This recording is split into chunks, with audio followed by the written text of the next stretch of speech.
বিসমিল্লাহির রহমানির রহিম। আসসালামু আলাইকুম ওয়া রাহমাতুল্লাহ। প্রিয় শিক্ষার্থীরা, ওয়েলকাম টু মুমিনুরস টিচিং হোম। প্রিয় শিক্ষার্থীরা, এই ভিডিওটির মাধ্যমে তোমাদের নবম শ্রেণীর বিজ্ঞান বইয়ের অষ্টম অধ্যায় অর্থাৎ জিনতত্ত্ব বংশগতিবিদ্যা এই অধ্যায়ে 131 পৃষ্ঠা নিয়ে আলোচনা করব।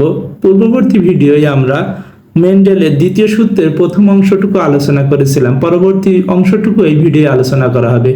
এই ভিডিওটি তোমাদের জন্য অতি গুরুত্বপূর্ণ একটি ভিডিও, তাই তোমাদের উচিত হবে ভিডিওটি না টেনে সম্পূর্ণ ভিডিওটি দেখা। বাড়তি কথা বাদ দিয়ে চলে যাচ্ছে ভিডিওর মূল আলোচনায়। Audio Jungle।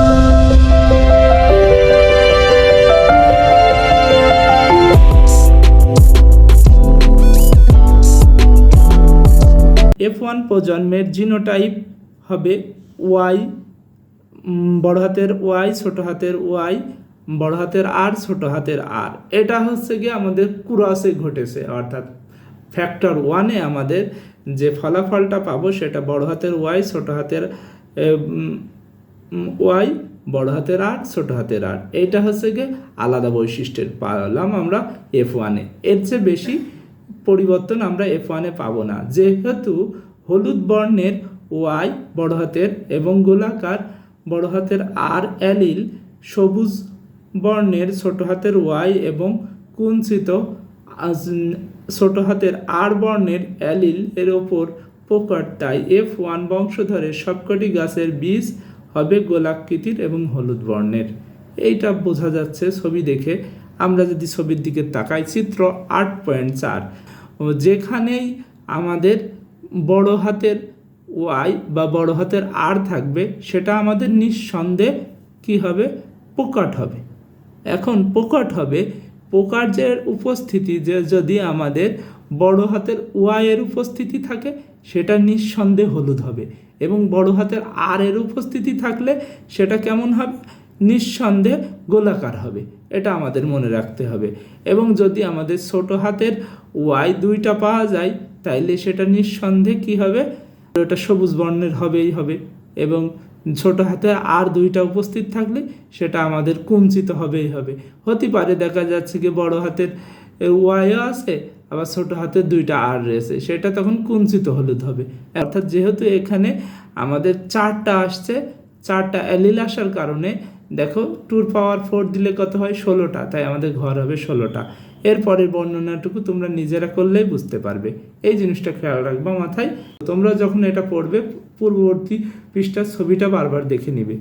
দ্বিতীয় সংস্করণের সময় F1 বংশধরের বড় হাতের Y, ছোট হাতের Y, বড় হাতের R, ছোট হাতের R জিনোটাইপের পুংহ স্ত্রী জননকোষ হতে বড় হাতের Y, বড় হাতের R, বড় হাতের Y, বড় হাতের ছোট হাতের R এবং ছোট হাতের Y, বড় হাতের R এবং বড় হাতের ছোট হাতের Y, ছোট হাতের R, এগুলো পরাগায়নের মাধ্যমে মিলিত হয়ে 4x4 16 ধরনের জিনোটাইপ তৈরি করতে পারে।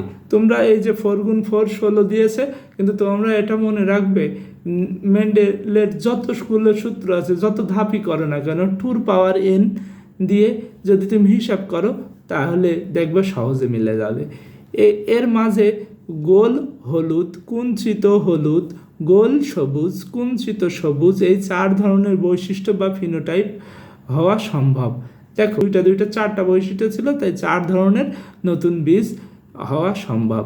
যেহেতু গোলাকার বড় হাতের R এবং হলুদ বর্ণের বড় হাতের Y অ্যালিল, কুঞ্চিত ছোট হাতের R এবং সবুজ বর্ণের ছোট হাতের Y বর্ণের অ্যালিলের ওপর প্রকট, তাই আমরা দেখতে পাই 16 ধরনের জিনোটাইপের ভেতর ফিনোটাইপগুলো গোল হলুদ 9 বার, সেটা কুঞ্চিত হলুদ 3 বার, গোল সবুজ 3 বার এবং কুঞ্চিত সবুজ 1 বার পাওয়া গেছে।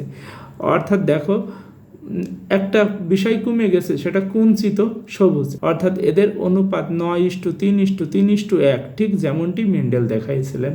অর্থাৎ কিছুটা বলা যায় কি জানো, সেই দ্বিতীয় ধাপে গিয়ে 3:1 আকারে বর্ণনাটা চলে আসে। তোমরা সকলে ভালো থেকো, সুস্থ থেকো, তোমাদের জন্য শুভকামনা রইল। মন দিয়ে পড়াশোনা করো। আসসালামু আলাইকুম ওয়া রাহমাতুল্লাহি ওয়া বারাকাতুহু।